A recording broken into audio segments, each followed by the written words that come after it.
ଆଜି ଆମେ ପଢ଼ିବା ଧରାବତରଣ ମାୟାଧର ମାନସିଂହ। ତ ପ୍ରଥମେ ଆମେ କବିତାଟିକୁ ଆବୃତ୍ତି କରିବା, ତାପରେ ଆମେ ବିଷୟବସ୍ତୁ ଆଡ଼କୁ ଯିବା। ତ ପରିଣୟ ପୀଠ ପରେ ଚାରି ଚକ୍ଷୁ ବିସ୍ମିତ ମିଳନ, ପ୍ରଥମ ଯୌବନେ ସେ ଯେ ଘେନି ସ୍ୱପ୍ନର ସଚ୍ଛଳ ମନ। ଆଜି ସଖୀ ମନେ ପଡ଼େ ଲାଜେ ଲାଜେ ଟେକି ଉତ୍ତରୀୟ, କିଶୋରୀ ନୟନ ଦେଇ ଚାହିଁଥିଲ ଦେଖିବାକୁ ପ୍ରିୟ। ଆଜି ସଖୀ ମନେ ପଡ଼େ ଜୀବନର ଶେଷ ଧାପେ ଏଇ, ଜୀବନର ଅନୁଭୂତି ଜୀବନର ଯାହା ଦିଆ ଦେଇ। ସ୍ମୃତିର ଭଣ୍ଡାରେ ବାଛେ ମହାର୍ଘ ସେ କେଉଁ ଅନୁଭବ, ଯା ପାଇଁ ଇଛି ମୁଁ ପାରେ ପୁଣି ଏଇ ଧରାରେ ସମ୍ଭବ। ଆଜି ସଖୀ ପଡ଼େ ମନେ ଜୀବନର ନାନା ଅଭିଜ୍ଞତା, ନାନା ଭ୍ରାନ୍ତି ନାନା ଅଶ୍ରୁ କ୍ଷୁଦ୍ର କ୍ଷୁଦ୍ର ନେଇ କେତେ ତିକ୍ତ କଥା। ଜୀବନ ସଂଗ୍ରାମେ ଯେତେ ରକ୍ତକ୍ଷୟ ଯେତେ ପରାଜୟ, ସବୁ ସଖୀ ପଡ଼େ ମନେ ଚିତ୍ତ ଆଜି ଖାଲି ସ୍ମୃତିମୟ। ବିଚାରରେ କିନ୍ତୁ ସଖୀ ଯୌବନେ ପ୍ରଣୟମୟୀରେ, ସେ ଆଦ୍ୟ ଚାହିଁବା ପାଇଁ ଆସିଥିଲି ଯେପରି ମହୀରେ। ସବୁ ଏ ଜଞ୍ଜାଳ ବରି ନେଇଥିଲି ଜୀବନ କ୍ଷେତ୍ରର, ମଧୁ ଭୋଗିବାକୁ ଦ୍ୱୟୀର ସଚ୍ଛଳ କିଶୋରୀ ନେତ୍ରର। ଉଚ୍ଛଳ ଜୀବନ ଘେନି ଯୌବନର ବାସନ୍ତୀ ଦୁଆରେ, ଜୀବନର ଦୋସରକୁ ଭେଟିବାକୁ କମ୍ପିତ ହିଆରେ। ଜୀବନର ସାର୍ଥକତା ଦେଖିବାକୁ ତାହାରି ନୟନେ, ହେ ସଖୀ ଆସୁଛି ମୁଁ କି ବାରମ୍ବାର ଏ ମର୍ତ୍ତ୍ୟ ଅୟନେ। ଧନ ମାନ ପରିବାର ଜୀବନ ଆୟୋବେ ବିଜୟ, ସବୁ ଆଜି ସ୍ମୃତି ତଳେ ହୋଇଯାଏ ଧୀରେ ଧୀରେ ଲୟ। ସବୁ ଯାଇ ରହିଯାଏ କେବଳ ସେ କେମନ୍ତେ କେଜାଣି, ମୁଗ୍ଧା ଏକ କିଶୋରୀର ଲାଜ ପ୍ରେମ ମଧୁର ଚାହାଣି। ନିଷ୍ପାପ ସେ ସ୍ୱପ୍ନମୟ ରସମୟ ବିମଳ ଦି ଆଖି, ପ୍ରାଣର ଦି ବାତାୟନ ଅନ୍ତରର ସତ୍ୟବାହୀ ସାକ୍ଷୀ। ପାଇବାକୁ ସେ ଦୁହିର ପରିପୂର୍ଣ୍ଣ ଆତ୍ମସମର୍ପଣ, ହେ ସଖୀ କରୁଛି ମୁଁ କି ଜନ୍ମେ ଜନ୍ମେ ଧରାବତରଣ। ତ ଇଏ ଥିଲା ଧରାବତରଣ। ଏବେ ଆମେ ଦେଖିବା, ପ୍ରଥମେ ଆମେ କବି ପରିଚୟ ଜାଣିବା, ତାପରେ ଆମେ ବିଷୟବସ୍ତୁ ଦେଖିବା। ତ ମାୟାଧର ମାନସିଂହ ଉତ୍କଳ ପ୍ରକୃତିର ଗନ୍ତାଘର ମରାଳ ମାଳିନୀ ନୀଳାମ୍ବୁ ଚିଲିକା ମଧ୍ୟସ୍ଥ ପାରିକୁଦ ଅଞ୍ଚଳରେ ନନ୍ଦୋଳା ଗ୍ରାମରେ ଜନ୍ମଗ୍ରହଣ କରିଥିଲେ 1905 ନଭେମ୍ବର 13 ତାରିଖରେ। 1932 ଖ୍ରୀଷ୍ଟାବ୍ଦରେ ସେ ଇଂରାଜୀରେ M.A. ପାସ୍ କରିଥିଲେ। 1967 ଖ୍ରୀଷ୍ଟାବ୍ଦରେ ପଦ୍ମଶ୍ରୀ ଉପାଧିରେ ଭୂଷିତ କରାଯାଇଥିଲା। କବି ଓଡ଼ିଆ ସାହିତ୍ୟରେ ରୋମାଣ୍ଟିକ ଚେତନାର କବି ରୂପେ ପ୍ରସିଦ୍ଧି ଲାଭ କରିଛନ୍ତି। ତ ଏବେ ଆମେ ଦେଖିବା ବିଷୟବସ୍ତୁ। ପରିଣୟ ପୀଠ ପରେ ଚାରି ଚକ୍ଷୁ ବିସ୍ମିତ ମିଳନ, ପ୍ରଥମ ଯୌବନେ ସେ ଯେ ଘେନି ସ୍ୱପ୍ନର ସଚ୍ଛଳ ମନ। ଆଜି ସଖୀ ମନେ ପଡ଼େ ଲାଜେ ଲାଜେ ଟେକି ଉତ୍ତରୀୟ, କିଶୋରୀ ନୟନ ଦେଇ ଚାହିଁଥିଲ ଦେଖିବାକୁ ପ୍ରିୟ। ବିବାହର ବେଦୀ ଉପରେ ଚାରି ଆଖିର ବିସ୍ମିତ ଆଶ୍ଚର୍ଯ୍ୟ ଭାବରେ ମିଳନ ହୋଇଛି। ପ୍ରଥମ ଯୌବନର କଥା, ତାଙ୍କ ବିବାହ ସମୟ ହୋଇପାରେ, ହୁଏତ ପ୍ରଥମ ପ୍ରେମର ସମୟ ହୋଇପାରେ ବୋଲି କବି କହିଛନ୍ତି। ସେତେବେଳେ ମନ ଅନେକ ସ୍ୱପ୍ନ ନେଇକି ଅନେକ ରସରେ ଉଚ୍ଛଳ ହୋଇଯାଇଥିଲା।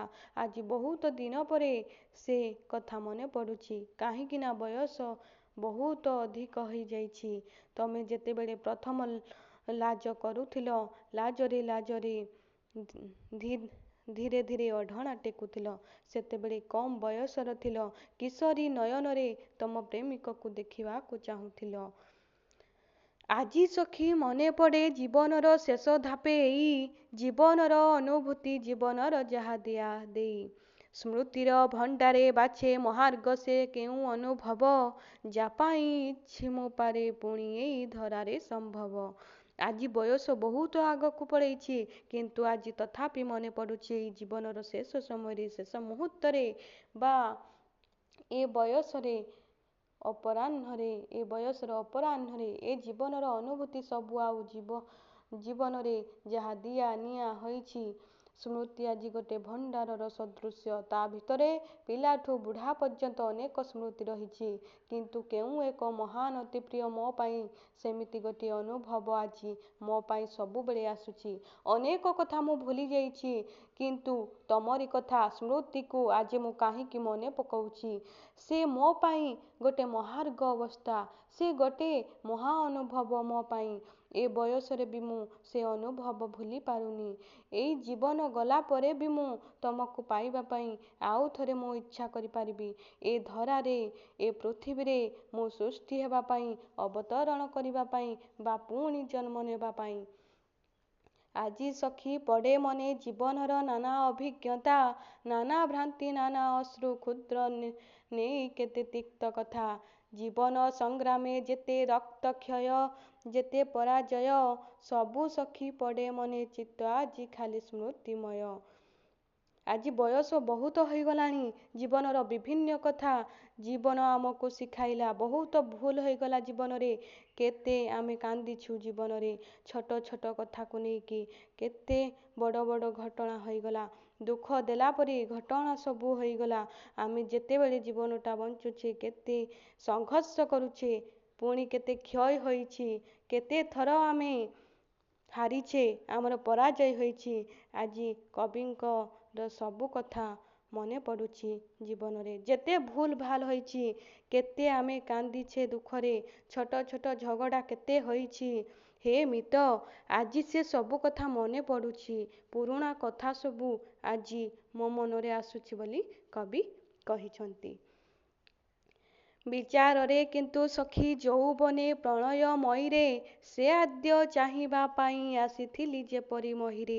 ସବୁ ଏ ଜଞ୍ଜାଳ ବରି ନେଇଥିଲି ଜୀବନ କ୍ଷେତ୍ରରେ, ମଧୁ ଭୋଗିବାକୁ ଦୁଇ ରସୋଚ୍ଛଳ କିଶୋରୀ ନେତ୍ରର। କିନ୍ତୁ ମୁଁ ବିଚାର କରି ଆଜି ଦେଖୁଛି ହେ ସଖୀ, ସେ ଯୌବନ ସମୟରେ ସେଇ ମିଳନ ବା ସେ ପ୍ରେମ ବିବାହ, ହେ ମୋ ପ୍ରିୟ ସଖୀ, ସେସବୁ ଆଜି ବିଚାର କରୁଛି ମୁଁ। ସେ ପ୍ରଥମ ଥର ଚାହିଁବା, ବିବାହ ପରେ ସେ ପ୍ରଥମ ଚାହାଣି ଦେଖିବା ପାଇଁ ମୁଁ ଏ ପୃଥିବୀରେ ଜନ୍ମ ନେଇଛି। ଆଜି ମୋର କୌଣସି କଥା ମନେ ନାହିଁ, କିନ୍ତୁ ତମର ସେ ଚାହାଣି ମନେ ପଡ଼େ। କିନ୍ତୁ ଯେତେ ଜଞ୍ଜାଳ ଥାଉ, ସେ ସବୁକୁ ମୁଁ ବାଛି ନେଇଥିଲି ଏ ଜୀବନ କ୍ଷେତ୍ରରେ। ସେ ଦୁଃଖ କଷ୍ଟ ମୋତେ ବାଧି ନଥିଲା, କାରଣ ତମର ରସର ଢଳ ଢଳ ହୋଇ କିଶୋରୀ ଆଖିରେ ଏତେ ମଧୁରତା ଭରି ରହିଛି। ସେ ସବୁ ଦେଖିବାକୁ, ଭୋଗ କରିବାକୁ ମୁଁ ସବୁ ଜଞ୍ଜାଳ ବରଣ କରିନେଇଛି।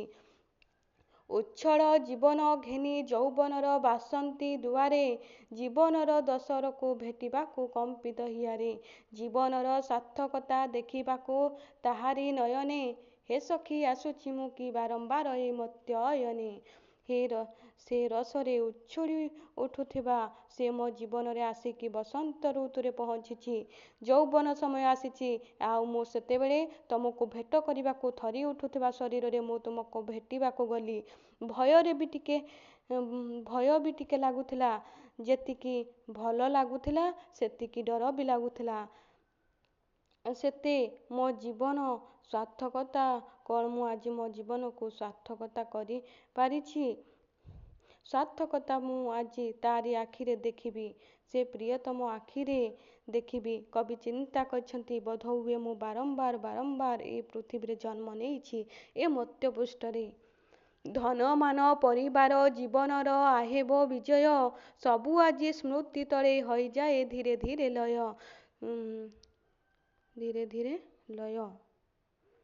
ସବୁ ଯାଇ ରହିଯାଏ କେବଳ ସେ କେମନ୍ତେ କେଜାଣି, ମୁଗ୍ଧା ଏକ କିଶୋରୀର ଲାଜ ପ୍ରେମ ମଧୁର ଚାହାଣି। ଧନ ମିଳିଲା, ମାନ ମିଳିଲା, ଜୀବନରେ ପରିବାର ମିଳିଲା, ଜୀବନରେ ବିଜୟ ଲାଭ ମଧ୍ୟ କଲେ, ସବୁ ଜୀବନରେ ବିଜୟ ଲାଭ କରିଛନ୍ତି।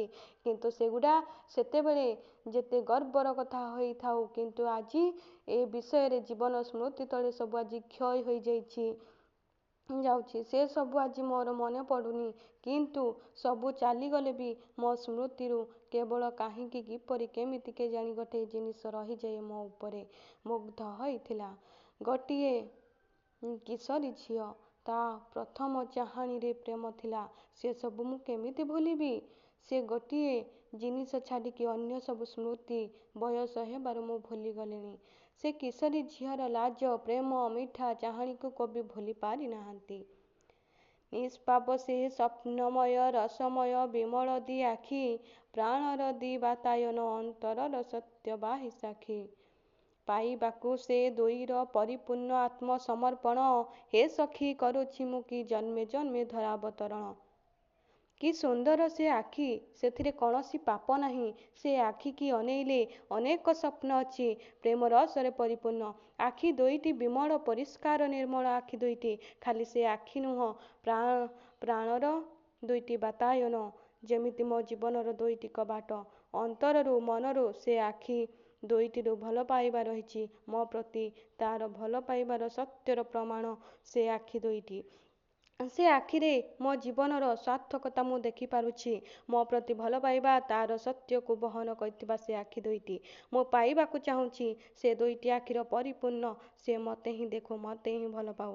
କବି ପଚାରୁଛନ୍ତି, ହେ ସଖୀ, କେବଳ ତମରି ସେ ଆଖି ଦୁଇଟିର ଆତ୍ମସମର୍ପଣ ଭଲ ପାଇବା, କେବଳ ଏଇଟା ପାଇବା ପାଇଁ ମୁଁ ବାରମ୍ବାର ବାରମ୍ବାର ଅନେକ ଜନ୍ମ ଏ ଧରାରେ ଅବତରଣ କରୁଛି କି ବା ଓହ୍ଲେଇ ଆସୁଛି କି ପୁଣି ଥରେ ଜନ୍ମ ନେଉଛି କି?